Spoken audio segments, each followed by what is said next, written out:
রাজ্য পুলিশের নতুন ডিজি হলেন বিবেক সহায়।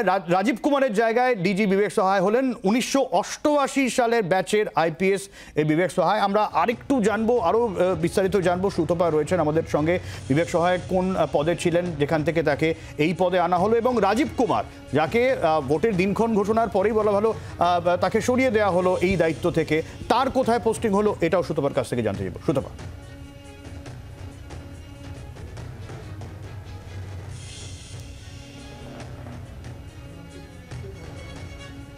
দেখো, তুমি জানো যে রাজীব কুমারের জায়গায় বিবেক সহায়কে নিয়ে আসা হলো রাজ্য পুলিশের ডিজি পদে, এবং অত্যন্ত গুরুত্বপূর্ণ এই সিদ্ধান্ত। তার কারণ রাজ্য পুলিশের ডিজি পদ থেকে সরিয়ে দেওয়া হবে রাজীব কুমারকে, এমন একটা বিষয় কিন্তু চর্চায় ছিল দীর্ঘদিন ধরে, এবং সেই দেখা গেল যে সেই ঘটনাকে, সেই আশঙ্কাকে সত্যি করে রাজীব কুমারকে সরিয়ে দেওয়ার সিদ্ধান্ত নেয়, এবং তারপরেই রাজ্যের মুখ্য সচিবের কাছে 3টে নাম চেয়ে পাঠানো হয়। বিকাল 5টার মধ্যে সেই নাম পাঠাতে বলা হয়, কিন্তু 5টার অনেক আগেই মুখ্য সচিবের তরফ থেকে 3টে নাম পাঠিয়ে দেওয়া হয়, এবং সেখানে দেখা যায় যে রাজীব কুমারের পরে যে 3জন সিনিয়র অফিসার আছেন তাদের মধ্যে একদম 88 র্যাঙ্কের অফিসার বিবেক সহায়, তিনি সব থেকে সিনিয়র, এবং তারপরে সঞ্জয় মুখার্জি এবং রাজেশ কুমার, এই 3জনের নাম পাঠানো হয় রাজ্য সরকারের তরফ থেকে, এবং 3জনের মধ্যে সিনিয়র মোস্ট অফিসার হিসেবে বিবেক সহায়কে পছন্দ করে নির্বাচন কমিশন, এবং তাকে রাজ্য পুলিশের ডিজি হিসেবে মনোনীত করা হয়েছে। এবং তিনি হোমগার্ডের ডিজি পদে ছিলেন বিবেক সহায়, তাকে সেখান থেকে ডিজিপি পদে নিয়ে আসা হলো।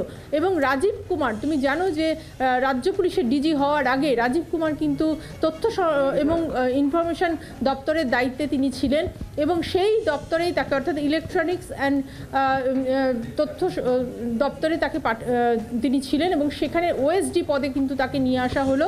তবে অ্যাডিশনাল চিফ সেক্রেটারি র্যাঙ্কে তাকে নিয়ে আসা হয়েছে। অর্থাৎ বুঝতেই পারছো যে রাজীব কুমারকে তার পুরনো জায়গায় ফিরিয়ে দেওয়া হলো, এবং বিবেক সহায়কে রাজ্য পুলিশের ডিজি করা হলো।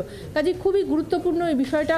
বিবেক সহায়কে বেছে নেওয়ার যে অন্যতম কারণগুলো রয়েছে তার মধ্যে 1 হচ্ছে তিনি সিনিয়র মোস্ট, 2 হচ্ছে যে তার সম্পর্কে কোনো ধরনের কোনো অভিযোগ এখনও পর্যন্ত কোথাও জমা পড়েনি, এবং সেই জায়গায় দাঁড়িয়ে নির্বাচন কমিশন মনে করছে যে পরবর্তী লোকসভা নির্বাচন, সেই নির্বাচন পরিচালনার ক্ষেত্রে বিবেক সহায়ের মতো একজন নিরপেক্ষ অফিসারকে দিয়ে এই লোকসভা নির্বাচন রাজ্য পুলিশের ডিজি পদে রেখে করাটা সবথেকে ভালো হবে, এবং সেই জায়গায় দাঁড়িয়ে তারা এই সিদ্ধান্ত নিয়েছে। কাজেই রাজ্য পুলিশের পরবর্তী ডিজি হচ্ছেন বিবেক সহায়। এই মুহূর্তের এটাই হচ্ছে সবথেকে বড় খবর। একদম সুতপা, সঙ্গে থাকো।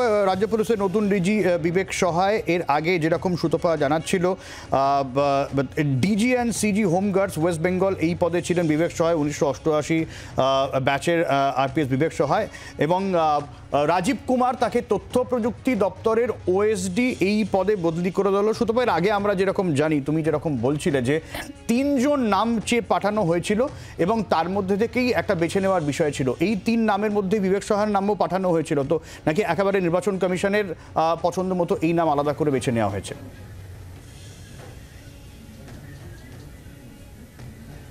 যে 3টে নাম পাঠানো হয়েছিল তার সেই নামের মধ্যে 1 নম্বরেই ছিলেন বিবেক সহায়ের নাম, কারণ রাজীব কুমারের পর তিনি সিনিয়র মোস্ট, তাই তার নাম 1 নম্বরে ছিল, এবং দ্বিতীয় স্থানে সঞ্জয় মুখার্জি এবং রাজেশ কুমার, এই 3জনের নাম পাঠানো হয়েছিল, এবং একেবারে প্রথম অর্থাৎ সিনিয়র মোস্ট অফিসারকেই বেছে নিল নির্বাচন কমিশন, এবং সেই কারণেই পরবর্তী ডিজি হলেন, রাজ্য পুলিশের ডিজি হলেন বিবেক সহায়।